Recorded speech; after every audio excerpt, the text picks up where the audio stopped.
A principios del siglo XX, Europa era el continente más rico del mundo. Las clases privilegiadas se sentían orgullosas de los avances industriales, científicos, médicos y de sus posesiones coloniales en medio mundo. Era la Europa del gran capitalismo, surgida de la Revolución Industrial. Y entre las clases dominantes se extendió un sentimiento de supremacía racial, que desembocó en las primeras limpiezas étnicas en las colonias. El debate de las políticas eugenésicas que pretendían supuestamente aumentar la calidad genética de la especie humana como contribución al bien común no era nuevo. Pero llegó a culminar en su sentido más perverso en la primera mitad del siglo XX, porque la eugenesia tuvo su cara y tuvo su cruz.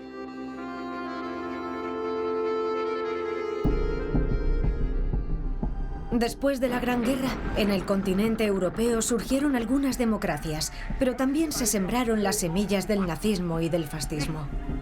La idea de limpieza racial, que antes se utilizó con las consideradas razas inferiores, volvió su mirada en Europa hacia el disidente político y las minorías étnicas.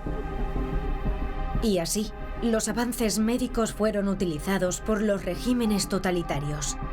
España no fue una excepción, y algunos psiquiatras alineados con el franquismo prestaron un servicio eminente dentro del aparato represor del régimen.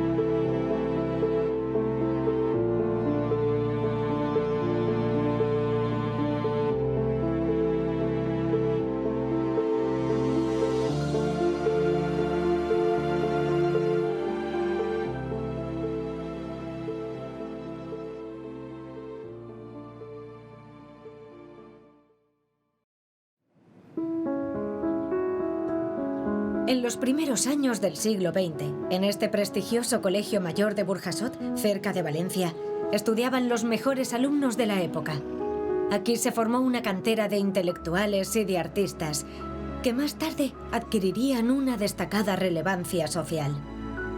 Y fue aquí también donde, en los años 20, se encontrarían tres personajes que serían clave en la psiquiatría del franquismo.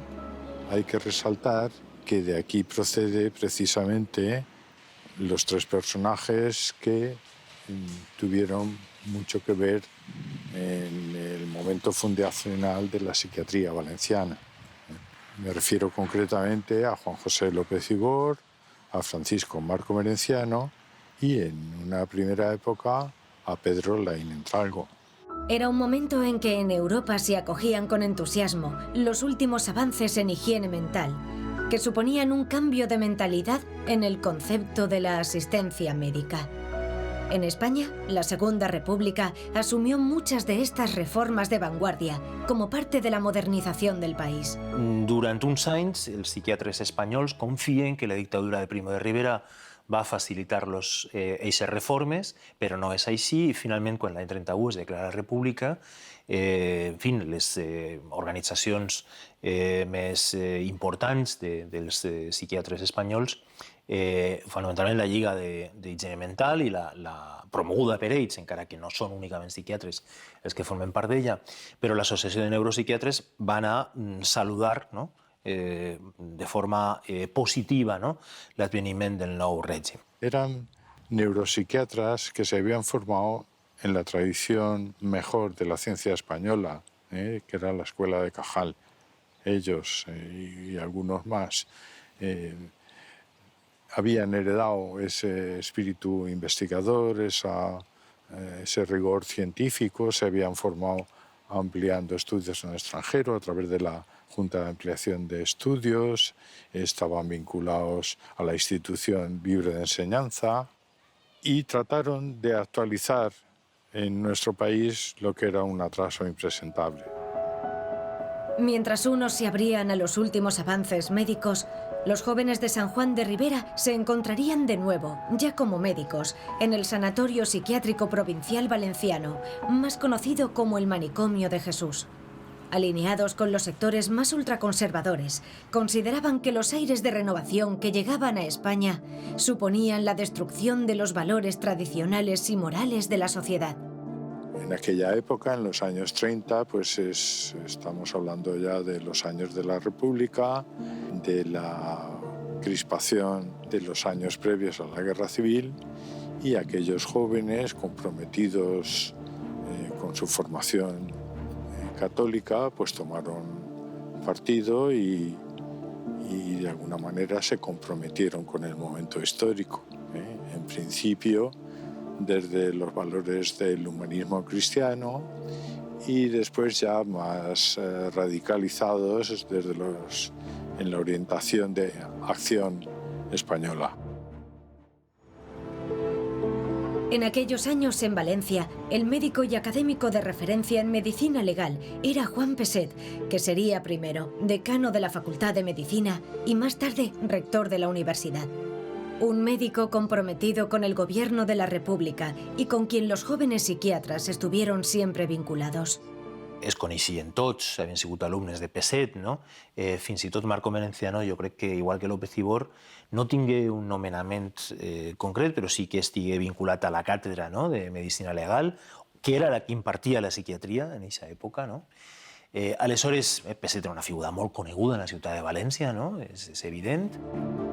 Pero ellos, próximos a Falange Española, representaban una ideología nacional católica, al frente de la cual se encontraba Antonio Vallejo Nájera, psiquiatra y militar de carrera, formado en las doctrinas fascista y nazi que se extendían por Europa antes de la Segunda Guerra Mundial.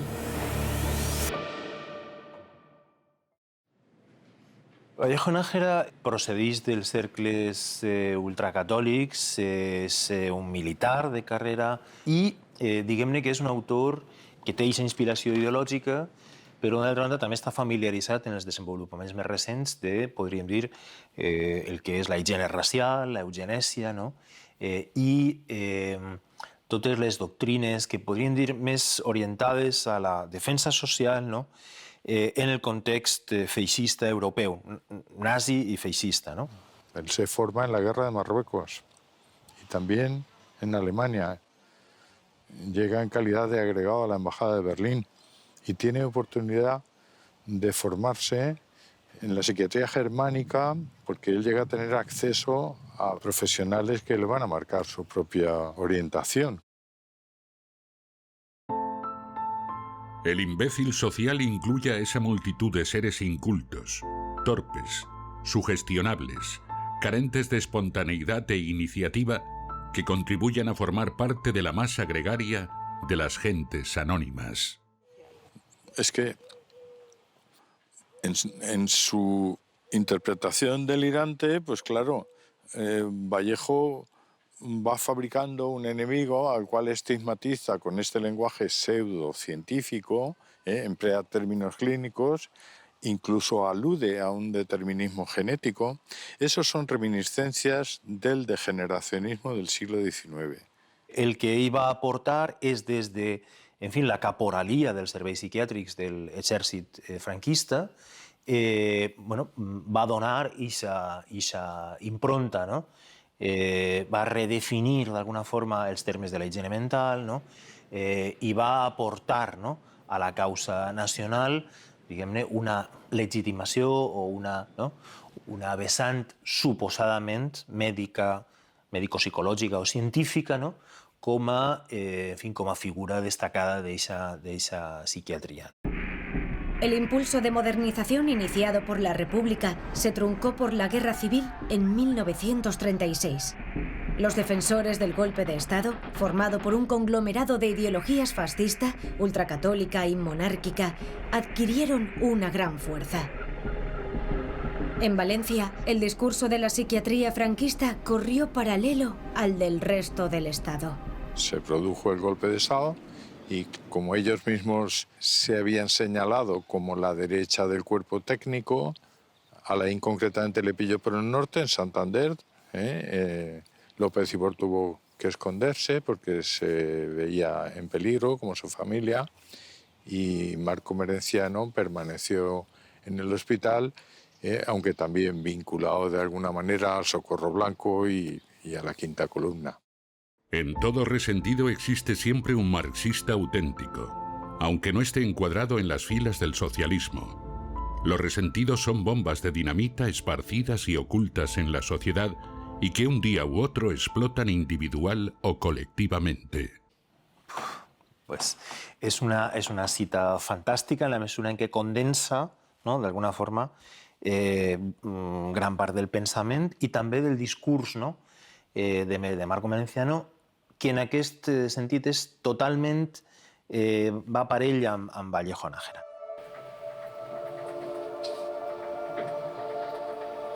Vallejo Nájera estaba convencido de la trascendencia de la labor que tenían los psiquiatras en la educación espiritual e ideológica del país. Y así elaboró una teoría destinada a exaltar los aspectos más genuinos de la hispanidad, que encontró remontándose a la tradición católica medieval y al Imperio español.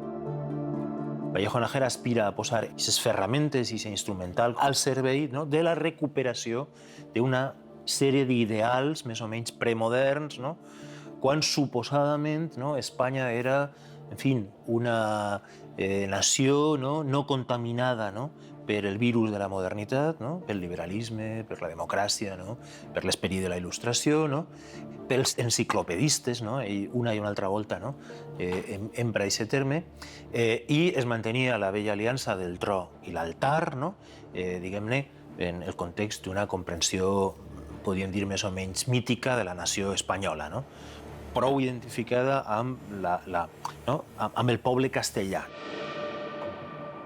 Fins i tot s'hi arriba a formular que el nucli racial de la hispanitat és Castella, són els castellans, no?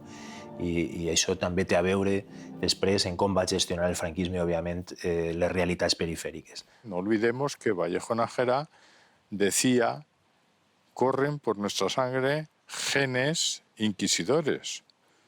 Y en nuestras madres y nuestros padres están incrustados los cromosomas de lo mejor de la tradición católica española. Es decir, él está hablando de un determinismo genético que evidentemente no es demostrable y proyecta al otro lado del espejo simétricamente esos fantasmas y enemigos en el gen rojo.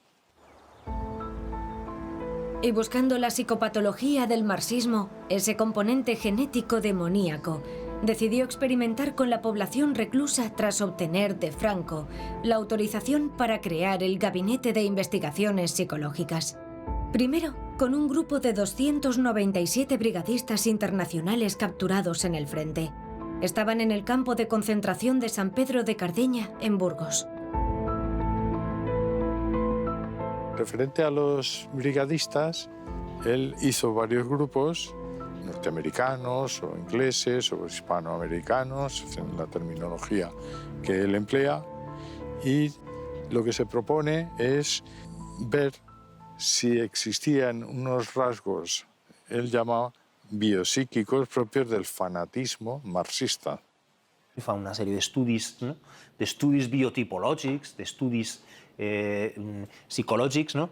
En els quals tracta de mostrar que, efectivament, l'orientació política revolucionària o marxista, que és com ell la defineix, necessàriament implica algun tipus de patologia o de degeneració, no? I, evidentment, això s'ha de combatre, això s'ha d'erradicar. La perversidad de los regímenes democráticos favorecedores del resentimiento promociona a los fracasados sociales con políticas públicas, a diferencia de lo que sucede con los regímenes aristocráticos, donde solo triunfan socialmente los mejores. Però ells s'apropien d'aquest concepte del ressentiment per a, efectivament, no, identificar, no, com el marxisme és una ideologia que neix de les baixes passions i que, per tant, no, s'ha de desacreditar no solament ideològicament, sinó com un producte d'allò més vil, no? I més ruïn de la naturalesa humana. El fascismo es un régimen que tiene su propia base en la violencia. Es una exaltación de la violencia. Es una exaltación de la violencia y de la virilidad. Plantea una sociedad, digamos, organicista, de tal manera que en la base estarían, digamos, los que no son llamados por su condición, casi podríamos decir hasta genética, a ocupar las élites, y en la élite estarían aquellos que sobresalen pues, por su fuerza, por su capacidad de liderazgo, de arrastre de masas. El plantejament de Vallejo Nájera i de Marco Menéndez és un plantejament totalitari i podríem dir que és feixista en la mesura en què van a una governamentalitat totalitària. És a dir, es tracta d'igualar, no? D'uniformitzar el cos social i d'extirpar, no? Per la força, si és necessari, això ho diu Marco Merenciano, si fa falta per la violència, aquelles parts, no? Que suposadament puguen tindre un efecte maligne. Maligno, perverso o patológico. Cualquier calificativo servía para desprestigiar a los defensores de la República, que estaban a punto de perder una guerra gracias a la ayuda de la Italia fascista y la Alemania nazi. Y precisamente a quien Vallejo dejó fuera de sus experimentos en San Pedro de Cardeña fue a los brigadistas alemanes e italianos. De ellos se encargarían sus propios compatriotas. En el caso de los combatientes alemanes e italianos no procedía, porque la Gestapo pasaba por San Pedro de Cardeña como Pedro por su casa, ¿no? Es decir, había un asesoramiento de médicos alemanes. Y lo mismo que Mussolini dio orden de que a los italianos voluntarios que allí estuvieran directamente se les ejecutara. La Gestapo se los llevaba para proseguir sus propias investigaciones.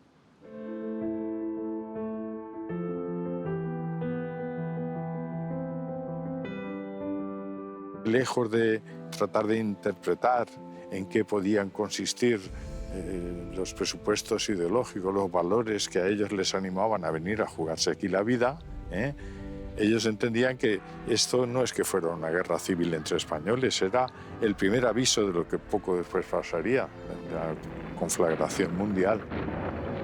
El mejor aval de los brigadistas internacionales quizá fue Albert Einstein, que tampoco era muy simple mental, como si seguimos a Vallejo, ¿no?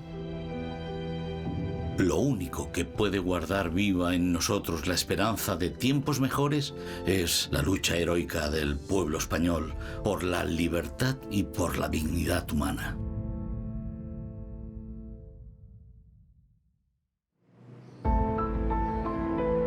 El segundo experimento se centró en un grupo de 50 mujeres de la prisión de Málaga, a quienes estudió para demostrar empíricamente que su inferioridad mental las convertía en seres malvados. Proyecta prejuicios muy primitivos sobre las mujeres, ¿no? A las cuales iguala por su proximidad a los niños y a los animales. Entonces, hay una frase que merecería la pena reproducirla textualmente, y es que la mujer que destaca por su feminidad, por representar los valores del ángel del hogar, es peligrosa cuando se ve en situaciones de violencia, porque entonces sale todo su potencial, que entraña una mayor crueldad incluso que los hombres. Cuando desaparecen los frenos que contienen socialmente a la mujer, se despiertan en el sexo femenino el instinto de crueldad, que no queda satisfecha con la ejecución del crimen, sino que aumenta durante su comisión. Tremendo, no se pueden concentrar más barbaridades en tan pocas líneas. Imbéciles sociales, la otra era psicópatas antisociales. Lo que pasa es que parece ser que no le cuadraron las categorizaciones que hizo. Y entonces, ¿qué es lo que hizo? Pues directamente se inventó la figura de la delincuente marxista. Estas mujeres que no entraban en esas categorías que él había establecido eran mujeres formadas profesionalmente y académicamente y eran mujeres que habían tenido un activismo político, pero mujeres plenamente conscientes de su actividad en el mundo de lo público. Para nada se toma en cuenta si hay ideales, si hay compromiso, si efectivamente hay una lucha de clases o si hay gente que tiene una conciencia histórica de que es un momento clave en la historia de la humanidad y se está jugando el futuro de Europa y de todas las naciones civilizadas, ¿no? Porque el nazismo ya venía poniendo en práctica su ideología y cada vez se envalentonaba más. Uno de los frutos de ese envalentonamiento en Valencia fue la muerte de Juan Peset. Acabada la guerra, Marco Merenciano fue nombrado director del Manicomio de Jesús y así se convirtió en todo un referente de la psiquiatría nacional católica en la ciudad. Desde esta posición de poder, se implicó en el proceso que culminaría en el fusilamiento del rector Peset en Paterna, en mayo de 1941. Esto es una curiosa reflexión que tanto López Ibor como Marco Merenciano como Laín Entralgo se forman al abrigo del prestigio de Juan Peset y Aleixandre, que era una persona quizás de las de mayor nivel científico de la Universidad de Valencia. Y entonces es curioso que después los acontecimientos que se derivaron acabaran tristemente con el proceso y con el fusilamiento de esta figura de la ciencia y de la medicina y de la cultura valenciana. Marco Merenciano acusa a Peset, se suma a la denúncia contra ell per part de 3 metges de la Falange i justifica que Peset no ha comès crims, no ha de comptar-se entre els marxistes revolucionaris, però d'alguna forma és fins i tot més responsable perquè ha obert, diguem-ne, un poc la porta, ha consentit, com una de les grans, en fi, de les personalitats polítiques més destacades de la ciutat de València, com que havia consentit que així es fera la revolució. D'alguna forma, havia obert les portes a las hordas rojas. Todo parecía permitido para conseguir la limpieza ideológica del nuevo Estado con Vallejo Nájera como máximo referente de la psiquiatría ultracatólica. A pesar de que se le conoce como el Mengele español, lo cierto es que el modelo de eugenesia en España fue diferente al de la Alemania nazi. Aquí el concepto racial no era biológico, sino espiritual, de acuerdo con los postulados de la Iglesia Católica, que se mostró contraria al programa de eutanasia T4 de Hitler. La diferència és fonamental. Es calcula que fins a l'any 42 estigui actiu este programa i unes 400.000 persones van ser víctimes d'aquestes accions. Clar, en el context d'un país com l'espanyol, tan impregnat pel catolicisme, i on el catolicisme té un paper ideològic fonamental, l'Església Catòlica des del principi condemnava aquest tipus de pràctiques d'eugenèsia negativa, diguem, i tant Vallejo com també altres autors, el mateix López Ibor, en alguna publicació, sostenen que l'eugenèsia s'ha de dur endavant, però no actuant d'aquesta forma o actuant, diguem-ne, sobre la constitució biològica dels individus, cosa que no autoritza, que no aprova l'Església Catòlica, sinó actuant sobre l'entorn. Es el que ella anomena eugenesia conductista. Desde el punto de vista conductista, la influencia del entorno en el individuo sería el factor más importante. Por lo tanto, era imprescindible crear el clima de moralidad católica que reeducaría a todos en los valores de la nueva España, empezando por los niños y rescatándolos así de los peligros a los que habían sucumbido, según él, las mentes enfermas. La comprobación de nuestras hipótesis tiene enorme trascendencia político-social, pues si militan en el marxismo de preferencias psicópatas antisociales, como es nuestra idea, la segregación de estos sujetos desde la infancia podría liberar a la sociedad de plaga tan terrible. Clar.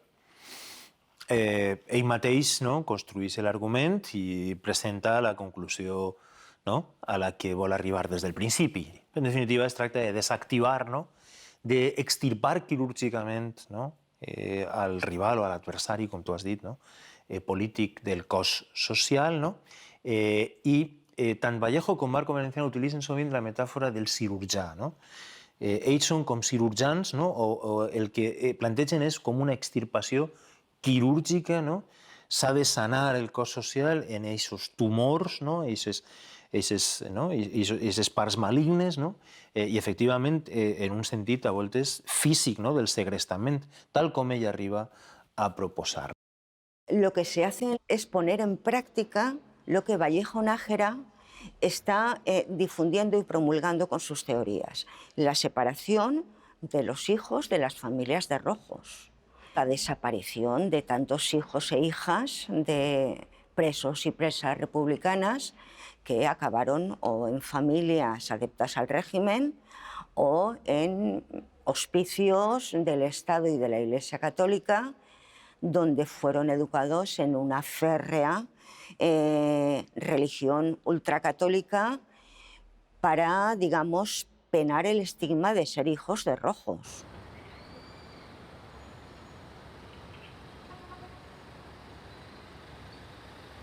Bueno, yo primero descubro que soy adoptado, con mucha sorpresa, a los 23 años, cuando mi padre adoptivo está en el hospital a punto de fallecer. Yo descubro una demanda de mi adopción cuando no sabía nada.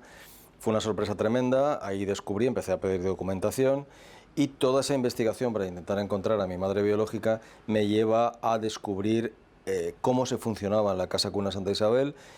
Conozco a más madres que dieron a luz allí, la mayoría de ellas coaccionadas, me explican, y algunas de ellas robadas. Basta escuchar las declaraciones de algunos de estos protagonistas para ver que ellos estaban convencidos de que salvaban almas para el cielo, a costa de eliminar a sus progenitores y asumir su crianza. Esto lo hemos visto también en las dictaduras del cono sur de América, ¿verdad? En Chile, en Argentina. Es decir, el modelo se extendió y también se perfeccionó durante el nazismo. ¿Qué cosa se puede hacer más terrible que eso? Eran pecadoras y nosotros éramos frutos de un pecado que había que limpiar, ¿no?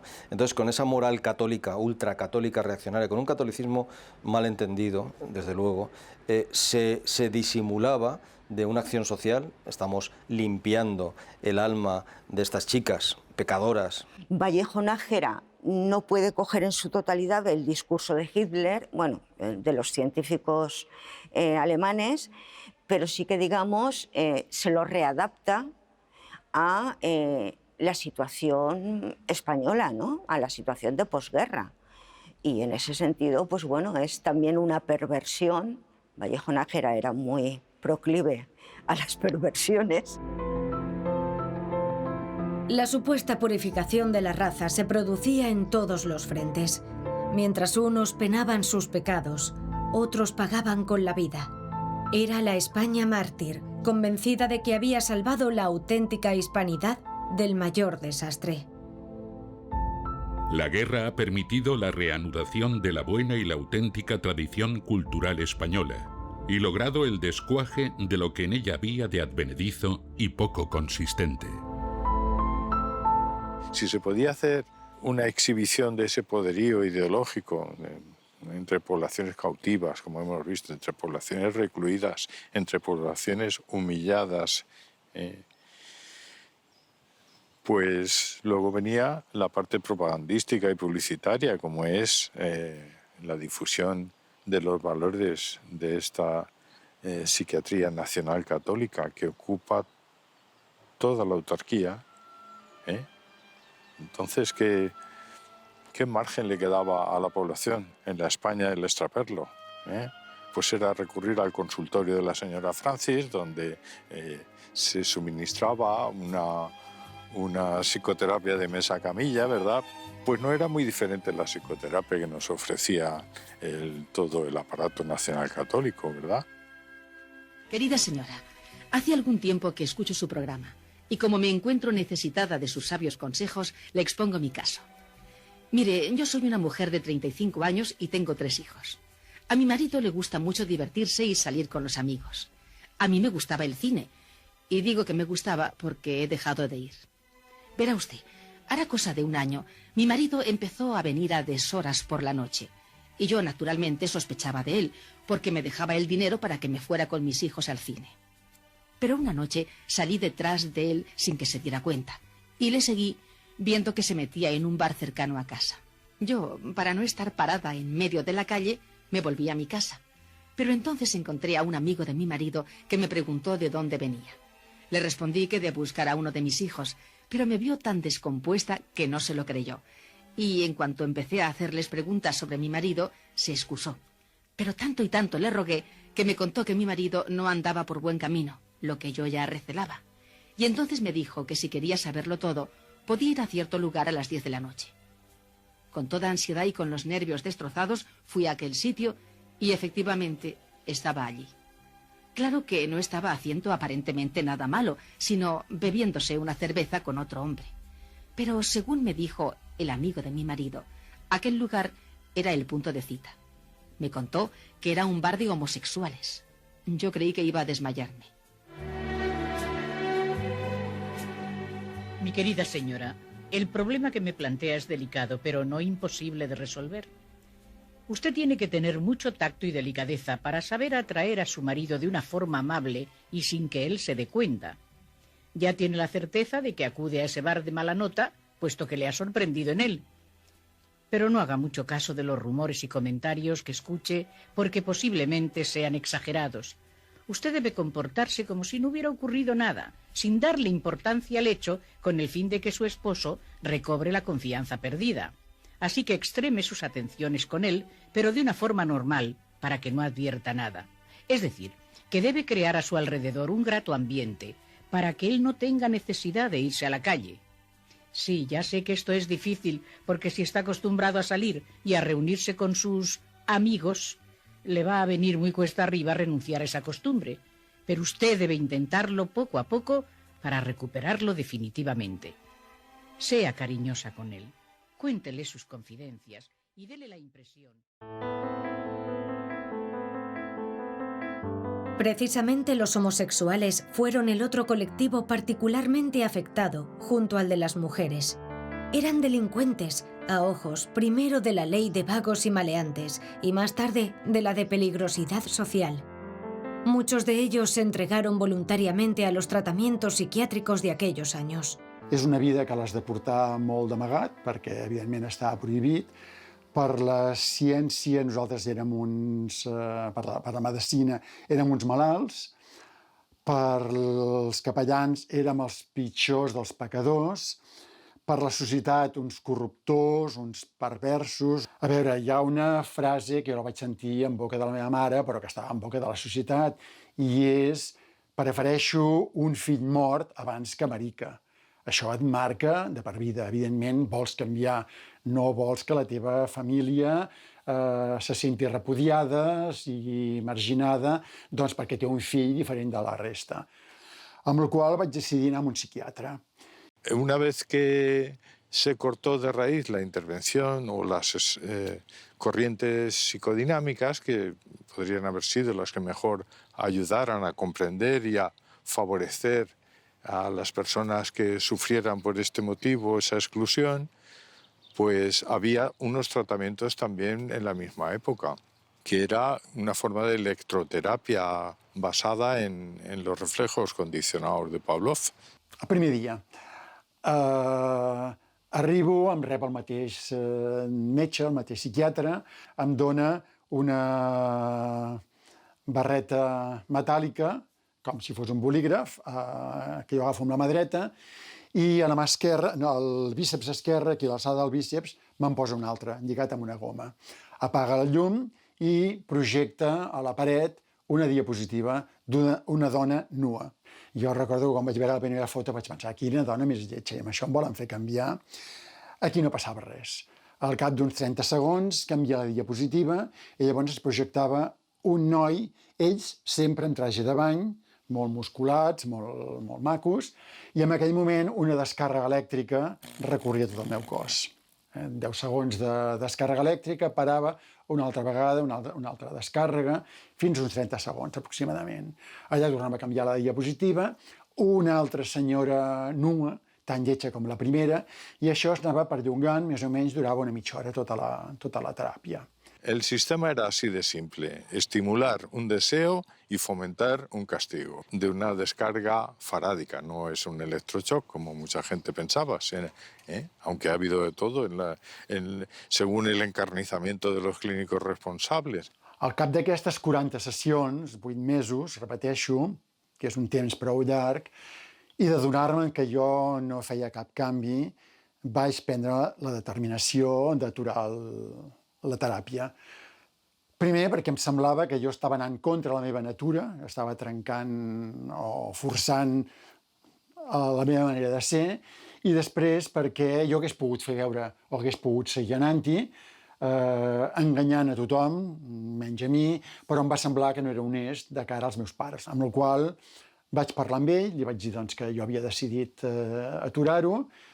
Vaig tenir la gran sort de que ho va comprendre, em va recolzar.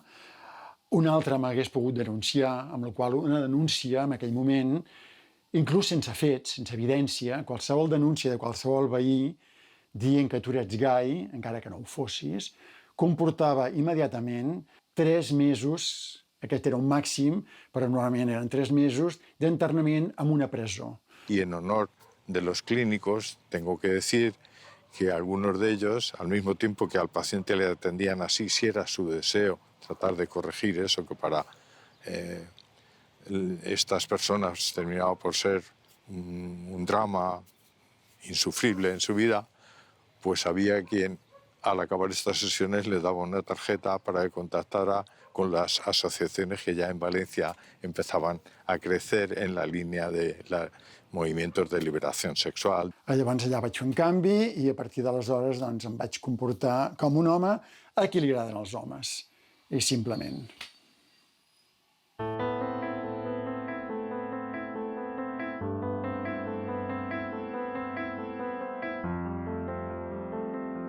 Con los años, el discurso de la psiquiatría franquista se recondujo hacia posturas más neutrales, sobre todo en los años 50 y 60, con la apertura del país al exterior. El destino de los psiquiatras republicanos más vanguardistas fue para unos la muerte, para otros el exilio o el ostracismo durante muchos años. Mientras, aquellos jóvenes que se conjuraron en San Juan de Ribera para entregarse a los ideales del nuevo Estado, vivieron su particular edad dorada. Y Vallejo Nájera murió en 1960 con todos los honores. Ninguna de sus tesis pseudocientíficas tienen valor en la actualidad, pero las consecuencias de aquellas teorías que condenaron a la estigmatización social a millones de personas aún perviven.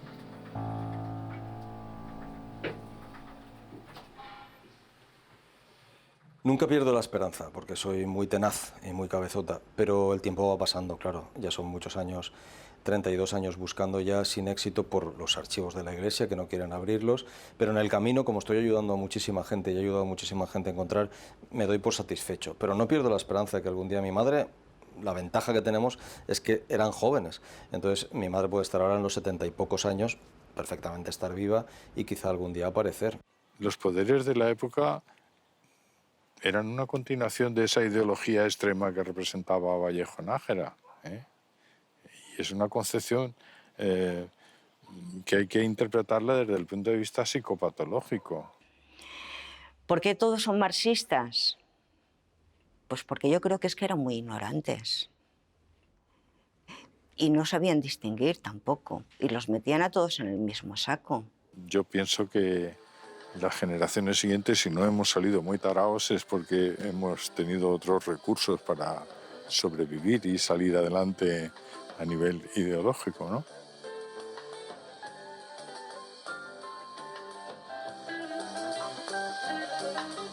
Estimada senyora, estic desesperat. Visc en un purgatori. Soc una ànima en pena d'ençà que heu clausurat el consultori. El cor us ha fet figa o senzillament heu decidit que és l'hora de fer callar la ràbia. ens espavilem sense instructora. Estimada senyora Franesi, com ho farem perquè no s'agafin els canalons? Com sabrem si aquell xicot du bones intencions? Qui ens farà companyia als cors?